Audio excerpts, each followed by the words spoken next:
continuing with posture 11, spread your wings and bow your head.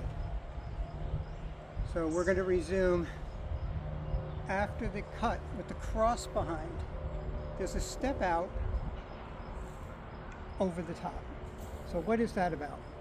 The first thing is that you should keep in mind anytime you're raising your hand up like this, it becomes a target.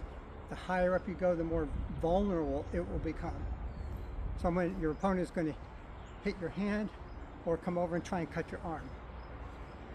So if you're raising your arm, have a follow-up move to counter anything coming in to attack that arm.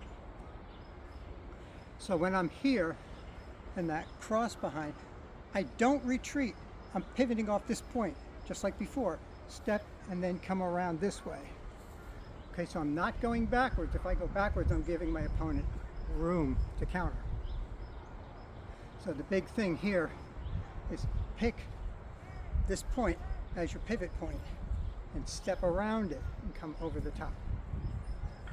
So that's a very big technique to practice. This cut over the top, it's coming here.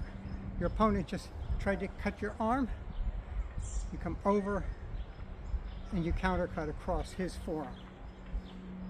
So you're here, he's coming over your arm, cut, and then come back this way, okay? So you have to be fast about this. You also have to deliver it with some power. To get the speed, it's easy to just flip it over. However, if you're using a fully weighted weapon, you can hurt yourself in practice. I find it much more effective to grab my other wrist, come this way. You can also grab the pommel and deliver a much more powerful cut.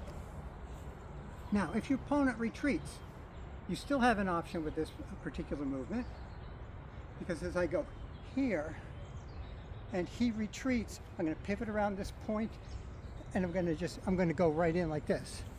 So I'm here, I'm pivoting around that point and I'm just going into his shoulder, and that might be a good example.